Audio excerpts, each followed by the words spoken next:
Que signifie donc la croix de Christ? C'est la volonté de Dieu acceptée avec joie. C'est l'acceptation de sa volonté avec action de grâce, comme étant bonne, agréable et parfaite. Si nous portons la vraie croix, et non pas une contrefaçon, il n'y aura pas d'apitoiement, car avec l'acceptation de la croix de Christ, sa joie nous est accordée. Il n'y aura pas de rancœur, car dans sa croix se trouve le pardon. Il n'y aura pas d'aspiration pour la sympathie naturelle de l'homme, parce que sur la croix se trouve aussi la satisfaction de sa divine volonté. Lorsque Christ était sur la croix, il a refusé le vin et le fiel pour la simple raison qu'il n'en avait pas besoin. La volonté du Père était sa satisfaction.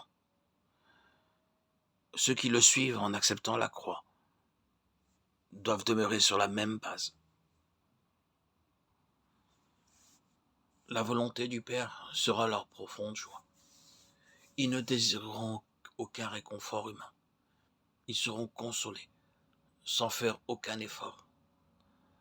L'apôtre Paul déclare « Béni soit Dieu, le Père de notre Seigneur Jésus-Christ, le Père des miséricordes et le Dieu de toute consolation, qui nous console dans toutes nos afflictions, afin que, par la consolation dont nous sommes l'objet de la part de Dieu, nous puissions consoler ceux qui se trouvent dans quelque affliction. » 2 Corinthiens 1, 3, 4.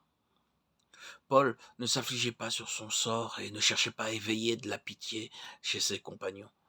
Lorsque lui-même et Silas furent injustement mis en prison et maltraités, ils ne firent aucune allusion à la sympathie. Ils étaient tellement satisfaits de la manière dont Dieu dirigeait leur voix qu'ils priaient et chantaient les louanges de Dieu. Et les prisonniers les écoutaient. Ce n'était pas une contrefaçon de la croix qu'ils portaient, mais la véritable croix. La preuve en était qu'ils n'avaient nul besoin de vin ni de fiel. L'expérience d'Étienne illustre cette même vérité. L'acceptation de la croix de Christ se manifeste par les abondantes grâces qui nous aident à endurer joyeusement les afflictions qui en découlent inévitablement.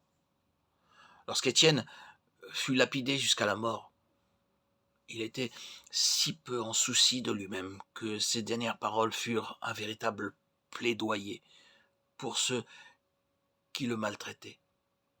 Seigneur, ne leur impute pas ce péché.